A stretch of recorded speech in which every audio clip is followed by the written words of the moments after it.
क्या टॉपर बनना इजी होता है?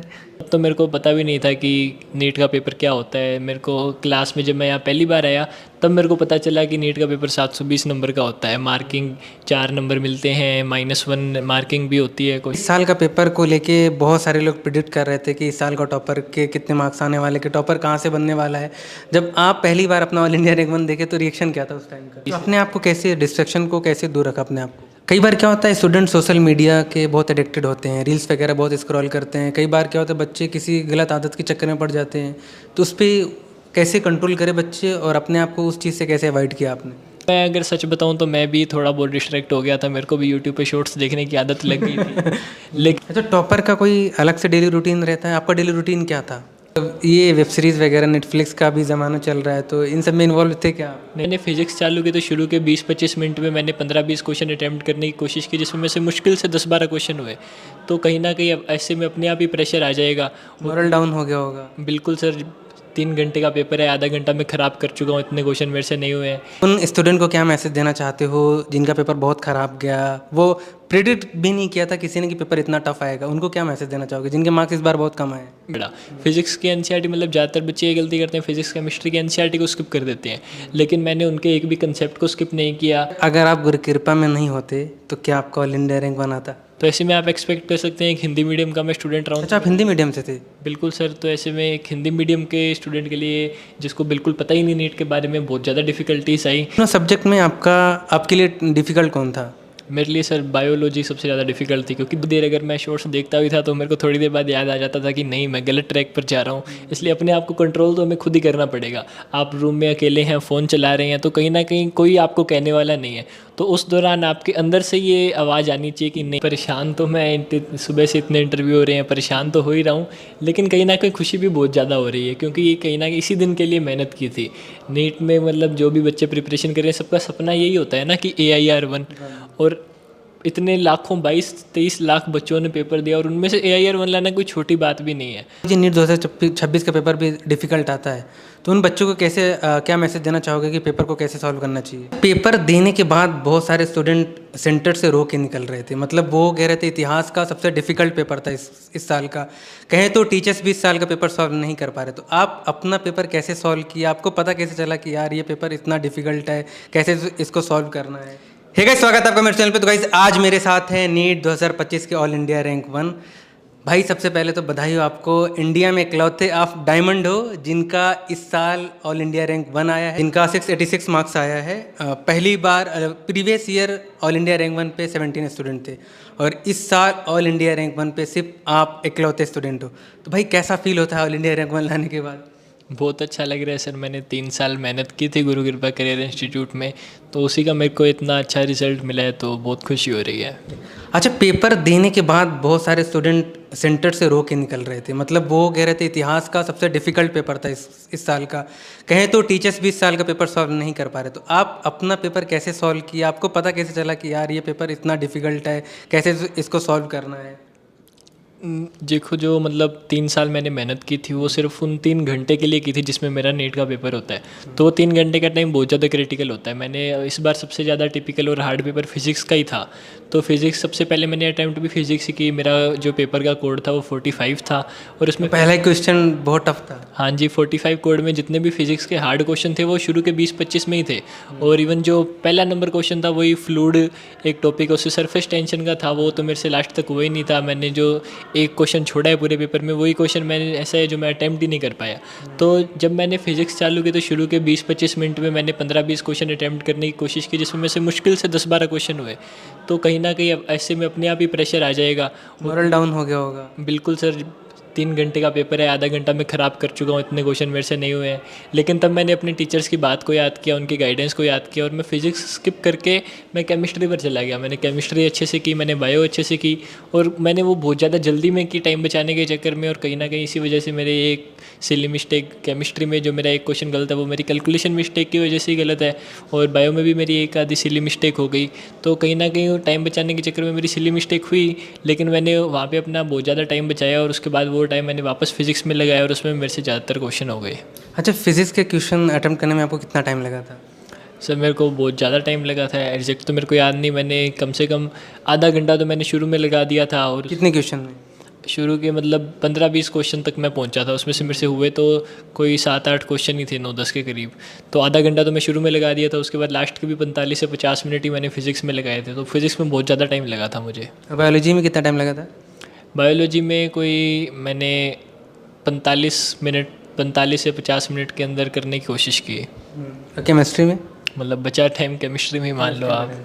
अच्छा, इस साल का पेपर को लेके बहुत सारे लोग प्रिडिक्ट कर रहे थे कि इस साल का टॉपर के कितने मार्क्स आने वाले, कि टॉपर कहाँ से बनने वाला है। जब आप पहली बार अपना ऑल इंडिया रैंक वन देखे तो रिएक्शन क्या था उस टाइम का? सर वैसे कल रिज़ल्ट आया और कल सुबह से ही मेरी तबीयत ख़राब थी, और जब रिज़ल्ट आया तब मैं हॉस्पिटल में ही था।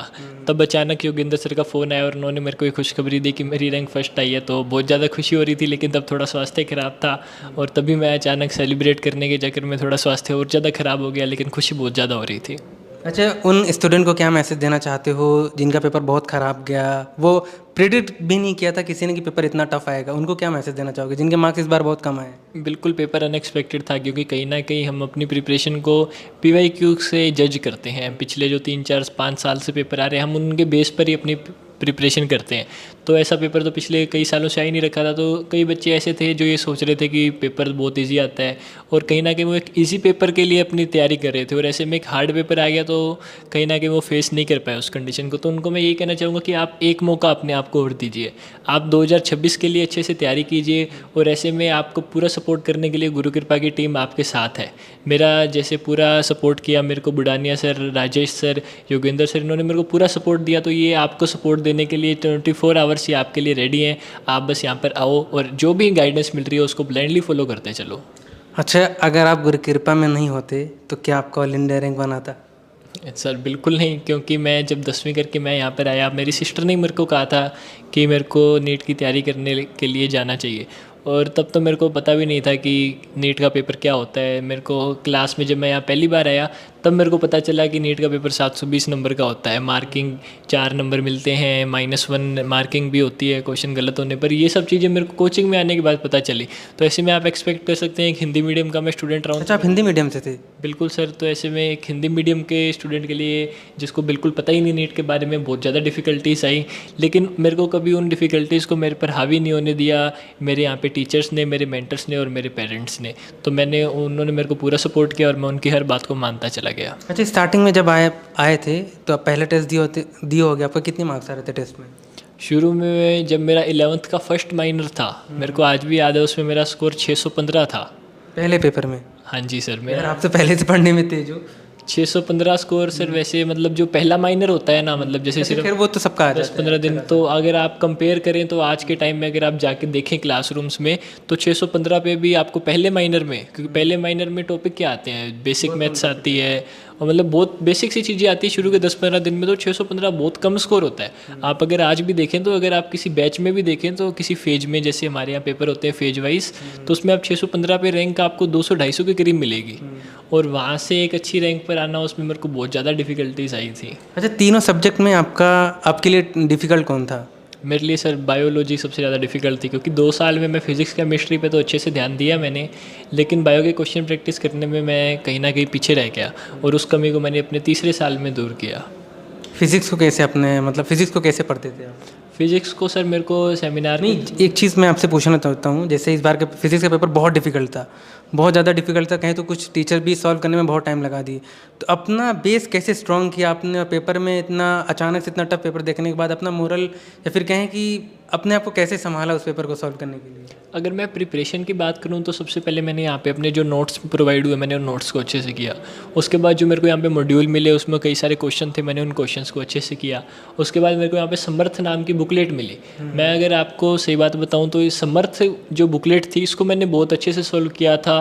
और फिज़िक्स में मेरा जो 166 का स्कोर है, वो कहीं ना कहीं उसमें समर्थ का बहुत बड़ा रोल है। तो वो उस बुकलेट को मैंने अच्छे से सोल्व किया, और उसके बाद NCERT को भी मैंने अच्छे से पढ़ा। फिज़िक्स की NCERT, मतलब ज़्यादातर बच्चे ये गलती करते हैं, फिज़िक्स केमिस्ट्री की NCERT को स्किप कर देते हैं, लेकिन मैंने उनके एक भी कंसेप्ट को स्किप नहीं किया। तो NCERT में जो सोल्ड एग्जाम्पल होते हैं, कहीं ना कहीं पेपर अगर हार्ड आ भी रहा है तो उसमें कंसेप्ट वही हैं जो NCERT में हैं। कई आप जैसे हम देखते हैं कि वो बहुत ज़्यादा हार्ड होते हैं, तो ये बच्चे ये सोच के स्किप कर देते हैं कि यार ये तो नीट में आता ही नहीं। तो लेकिन मैंने वो गलती नहीं की, उनको भी मैंने उतना ही इंपॉर्टेंस दिया, और उसी का मेरे को बेनिफिट मिला। अच्छा, क्या टॉपर बनना ईजी होता है? ईज़ी तो बहुत अच्छे से आंसर करना आप इसको। ईज़ी तो देखो कहाँ ही होता है, मेहनत तो करनी पड़ती है। 3 साल मैंने भी बहुत ज़्यादा मेहनत की। क्लासरूम मतलब पहले क्लास को अच्छे से अटेंड करो, फिर क्लास में जो कराए उसको अच्छे से करो, मॉड्यूल करो, समर्थ करो। फिर अगर डाउट्स आ रहे हैं तो डाउट काउंटर पे जाओ, टीचर से रिक्वेस्ट करो डाउट पूछने के लिए। कोई भी दिक्कत आ रही है तो अपने मेंटर्स को बताओ। तो मेहनत तो देखो करनी पड़ती है। इधर उधर टाइम वेस्ट बिल्कुल नहीं करना होता है। जो इधर उधर के डिस्ट्रैक्शंस होते हैं उनसे बिल्कुल दूर रहना होता है, क्योंकि तो अपने आप को कैसे, डिस्ट्रैक्शन को कैसे दूर रखा अपने आप को? मतलब इस एज में ऐसे हमारे पास कई मौके आते हैं, जैसे गलत दोस्त हो गए, तो ऐसे कई चीज़ें आती है। तो मेरे को कोई भी छोटी से छोटी चीज़ होती थी तो मैं अपने पेरेंट्स से शेयर कर लेता था, अपने मेंटर से शेयर कर लेता था, और उन्होंने मेरे को इन चीज़ों का बहुत अच्छा सोल्यूशन भी दिया। कई बार क्या होता है, स्टूडेंट सोशल मीडिया के बहुत एडिक्टेड होते हैं, रील्स वगैरह बहुत स्क्रॉल करते हैं। कई बार क्या होता है, बच्चे किसी गलत आदत के चक्कर में पड़ जाते हैं। तो उस पर कैसे कंट्रोल करें बच्चे, और अपने आप को उस चीज़ से कैसे अवॉइड किया आपने? जैसे मैं यहाँ पे प्रिपरेशन कर रहा था, मैंने 3 साल गुरु कृपा में प्रिपरेशन की। शुरू के 2 साल तो मैं हॉस्टल में रहा और मेरे पास कीपैड फ़ोन ही था, तो सोशल मीडिया का तो कोई चांस ही नहीं है। और उसके बाद जब मैं तीसरे साल में था तो मैंने देखा कि कहीं ना कहीं स्मार्टफोन की ज़रूरत मेरे को पड़ रही थी क्वेश्चंस वगैरह सर्च करने के लिए। और तब मैं अगर सच बताऊं तो मैं भी थोड़ा बहुत डिस्ट्रैक्ट हो गया था, मेरे को भी यूट्यूब पे शॉर्ट्स देखने की आदत लग गई थी। लेकिन वो कहीं ना कहीं मेरी मम्मी को, जब उन्होंने मेरे को स्मार्टफोन दिया तो उनको पहले ही पता था कि ये आदत मेरे को शुरू से ही थी। 10th की छुट्टियों में मैं बहुत ज़्यादा शॉर्ट्स देखता था, तो उन्होंने ये मेरे को पहले ही कह के भेजा था कि हम फ़ोन दे तो रहे हैं लेकिन तो इसका ध्यान रखना। और अपने पेरेंट्स को देखते हुए अपने सपने को मैंने हर टाइम अपने सामने रखा। थोड़ी देर अगर मैं शॉर्ट्स देखता भी था तो मेरे को थोड़ी देर बाद याद आ जाता था कि नहीं, मैं गलत ट्रैक पर जा रहा हूँ। इसलिए अपने आप को कंट्रोल तो हमें खुद ही करना पड़ेगा। आप रूम में अकेले हैं, फ़ोन चला रहे हैं, तो कहीं ना कहीं कोई आपको कहने वाला नहीं है। तो उस दौरान आपके अंदर से ये आवाज़ आनी चाहिए कि नहीं, मैं गलत कर रहा हूँ, और उसी आवाज़ को सुनते हुए मैं इन चीज़ों से दूर रहा। कभी सोचा था ऑल इंडिया रैंक 1 लाऊंगा? ये जो आप देख रहे होगे, मतलब आपको हर इंटरव्यू लेने के लिए सब रेडी होंगे, परेशान हो गए होगे आप इंटरव्यू देते देते। तो मतलब ये क्या फीलिंग क्या होती है, एक्चुअल में क्या फीलिंग होती है? परेशान तो मैं सुबह से इतने इंटरव्यू हो रहे हैं, परेशान तो हो ही रहा हूँ, लेकिन कहीं ना कहीं खुशी भी बहुत ज़्यादा हो रही है, क्योंकि ये कहीं ना कहीं इसी दिन के लिए मेहनत की थी। नीट में मतलब जो भी बच्चे प्रिपरेशन कर रहे हैं सबका सपना यही होता है ना कि AIR1। और इतने लाखों 22-23 लाख बच्चों ने पेपर दिया और उनमें से AIR1 लाना कोई छोटी बात भी नहीं है। तो आज कहीं ना कहीं अगर उस मैंने ड्रीम को अचीव किया है तो मेरे को बहुत ज़्यादा खुशी हो रही है। अच्छा, कोई किसी एक चीज़ को क्रेडिट या किसी एक लोग को क्रेडिट दोगे तो वो किसको क्रेडिट दोगे आप? सबसे ज़्यादा क्रेडिट मैं देना चाहूँगा अपने इंस्टीट्यूट को, अपने पेरेंट्स को। वैसे इंस्टीट्यूट का इसमें बहुत ज़्यादा रोल रहा है। गुरु कृपा करियर इंस्टीट्यूट में मेरे को हर चीज़ का सोल्यूशन यहाँ मिला, मेरे को हर चीज़ की गाइडेंस यहाँ पे मिली। अच्छा, टॉपर का कोई अलग से डेली रूटीन रहता है? आपका डेली रूटीन क्या था? मेरा डेली रूटीन मतलब मैं देखो, जैसे क्लास का टाइम, जैसे हमारा कभी सुबह का बैच होता था, कभी शाम का बैच होता था, तो कोशिश यही रहती थी कि 6 से 7 आवर्स, 6 to 7 आवर्स मैं अपनी सेल्फ स्टडी को दे पाऊँ। और मैंने बस उसी को 7 आवर्स की स्टडी, और उसमें मेरा यही मोटिव रहता था कि मैं अपने नोट्स को अच्छे से कर पाऊँ, अपने मॉड्यूल को कर पाऊँ, समर्थ को सोल्व कर पाऊँ, अपनी NCERT को पढ़ पाऊँ। तो इसलिए इधर उधर टाइम वेस्ट मैंने कभी नहीं किया इन 3 सालों में, और हमेशा अपनी स्टडी को ही फोकस किया। अच्छा, सीकर के अलावा कोटा में भी कोचिंग है, तो मतलब कभी ख्याल नहीं आया कि कोटा जाके कोचिंग करूं? तो जब मैं, हमारे परिवार में आज तक किसी ने बायोलॉजी ली नहीं, किसी ने नीट की प्रिपरेशन की नहीं, तो ऐसे में जब मैंने नीट की प्रिपरेशन के लिए सोचा तो बहुत ज़्यादा मुश्किल था कि मैं कहाँ से प्रिपरेशन स्टार्ट करूँ। अपने रिलेटिव से मैंने थोड़ी एडवाइस ली कि क्या करना चाहिए। ऐसे में मुझे हमारे एक जानकार मिले, मनोज शर्मा सर। वो पिछले कुछ सालों से इधर गुरु कृपा करियर इंस्टीट्यूट में ही हैं। उन्होंने मेरे को गाइड किया कि मैं इधर एडमिशन लूँ, और फिर मैंने पिछले कुछ सालों का रिजल्ट देखा तो हर साल यहाँ पे सिलेक्शन बढ़ ही रहे हैं, हर साल यहाँ का सिलेक्शन रेशियो बढ़ता ही जा रहा है। तो इसलिए फिर मैंने गुरु कृपा को ही पसंद किया। अच्छा, आपके क्लास 10 में कितने मार्क्स आए थे? किसमें? क्लास 10th में? 10th में मेरा स्कोर था 97.17। और 12th में? 90.80। मतलब कहीं ना कहीं स्टार्टिंग से पढ़ने में तेज थे आप। हाँ जी सर, स्कूलिंग में बहुत अच्छी थी मेरी स्कूलिंग भी। तो इसको मेंटेन कैसे किया आपने? मतलब आपका मार्क्स क्लास 10th में भी अच्छा, 12th में भी अच्छा, नीट का ऑल इंडिया रैंक 1, मतलब इन सब चीज़ों को मेंटेन कैसे किया आपने? मेंटेन के लिए एक ही चीज़ है कि हमें बस मेहनत करते रहना है। मेहनत में कभी कोई कमी नहीं छोड़नी है। अपने रिजल्ट के बारे में नहीं सोचना है, हमें अपनी एफर्ट्स के बारे में सोचना है। अपने एफर्ट्स में कभी कोई कमी नहीं छोड़नी है हमें। अच्छा, अपने आप को मोटिवेट करने के लिए क्या करते थे? अब कभी कभी जैसा होता था कि कभी कोई डिप्रेशन आ रहा है या कोई टेंशन आ रही है, तो ऐसी चीज़ों से बचने के लिए मैं थोड़ी देर अपने फ्रेंड्स से बात कर लेता था, अपने मेंटर से बात कर लेता था, अपने पेरेंट्स से बात कर लेता था, थोड़ी देर गाने सुन लेता था या बाहर घूमने चला जाता था। तो ऐसी छोटी मोटी चीज़ें होती हैं जो हमारे स्ट्रेस को रिलीव करने में हमारा हेल्प करती हैं। किस टाइप के गाने सुनते थे आप? गाने से कोई भी सुन लेता था, ऐसा कोई पर्टिकुलर शौक नहीं है। ये वेब सीरीज़ वगैरह नेटफ्लिक्स का भी ज़माना चल रहा है, तो इन सब में इन्वॉल्व थे क्या आप? नहीं, ये तो मैं आज अब मेरा सिलेक्शन हो गया है, ये तो मैं मतलब अच्छा मैंने रैंक कर ली है, तो मैं अभी भी इन चीज़ों से मैं दूर ही हूँ। कभी शौक ही नहीं था इन चीज़ों का तो मेरे को। अच्छा, जो बच्चे बहुत ज़्यादा एडिक्ट हैं इन सब चीज़ों से, उनको क्या मैसेज देना चाहोगे आप? उनको मैं यही कहना चाहूँगा, आप जितना जल्दी हो सके इन चीज़ों से दूर हो जाएं, क्योंकि इन चीज़ों में अगर आप पड़ गए तो कहीं ना कहीं आपकी स्टडी ज़रूर अफेक्ट होगी। तो इसलिए आप जितना जल्दी हो सके इन चीज़ों को छोड़ते हैं। अच्छा, मान लीजिए नीट 2026 का पेपर भी डिफ़िकल्ट आता है, तो उन बच्चों को कैसे क्या मैसेज देना चाहोगे कि पेपर को कैसे सॉल्व करना चाहिए? जैसे मतलब मैंने जब 2025 का पेपर दिया तो लास्ट ईयर 2024 का पेपर वो बहुत ज़्यादा इजी था। कहीं ना कहीं उस पेपर के अकॉर्डिंग प्रिपरेशन किया और अचानक ऐसा अनएक्सपेक्टेड पेपर आ गया, तो हमारे लिए तो ये डिफ़िकल्टी बहुत ज़्यादा थी। लेकिन क्योंकि अब 2025 का पेपर ऑलरेडी हार्ड आ चुका है, तो ऐसे में जो 2026 के लिए बच्चे प्रिपरेशन कर रहे हैं उनको मैं अब यही कहना चाहूँगा कि किसी भी चीज़ को आप ऐसे अनइम्पोर्टेंट छोड़कर मत समझे। जैसे हम कई क्वेश्चंस करते थे, हमारे सामने कोई बहुत ज़्यादा हार्ड क्वेश्चन आता था, तो हम तो ये सोचकर छोड़ देते थे कि ऐसा क्वेश्चन तो पिछले 4-5 सालों में आ ही नहीं रहा। लेकिन अब 2026 की जो प्रिपरेशन कर रहे हैं उन बच्चों के पास ये ऑप्शन नहीं रह गया है, तो इसलिए उनको हर चीज़ पर अच्छे से काम करना है, हर कंसेप्ट पर अच्छे से काम करना है, किसी भी चीज़ को छोड़ना नहीं है। अच्छा, कोई एक ऐसी चीज़ जो आप अपने जूनियर को बोलोगे जिससे वो बहुत ज़्यादा मोटिवेट हो, कि मतलब एक्चुअल में ऑल इंडिया रैंक 1 या सक्सेस होने के बाद कैसा फील होता है? देखिए, ये फीलिंग बहुत ज़्यादा अच्छी होती है और इसको मैं एक्सप्लेन नहीं कर सकता। आप खुद इस चीज़ को फ़ील करने के लिए आप अब से बहुत ज़्यादा मेहनत करने लग जाइए। तो आप अपनी कोचिंग की गाइडेंस को फॉलो करते रहिए, अपने पेरेंट्स की बातों को मानते चलिए, अपने मेंटर, अपने टीचर, सबकी बातों को आप मानते चलिए। और मैं उम्मीद करूँगा कि आप लोग जो भी ये वीडियो देख रहे हैं, आप भी एक दिन इस चीज़ को फ़ील कर सकें। अच्छा, कोई एक मिस्टेक आप पेपर को देख के अभी फील होता है कि यार ये मिस्टेक नहीं करता तो मेरे और अच्छे मार्क्स आते? बिल्कुल सर, मेरा जैसे केमिस्ट्री में क्वेश्चन गलत है तो वो मेरी सिर्फ कैलकुलेशन मिस्टेक है, 90/400। जैसे इसका आंसर 0.225 करना था और मैं मेन पेपर में इसको 0.125 करके रहा हूँ। तो इतनी छोटी सी चीज़ गलत करने के बाद कहीं ना कहीं अफसोस तो होता ही है ऐसे। लेकिन क्योंकि इतना हार्ड पेपर होता है, इतनी जल्दी उसको अटैम्प्ट करने के चक्कर में ऐसी एक आधी सिली मिस्टेक हो गई।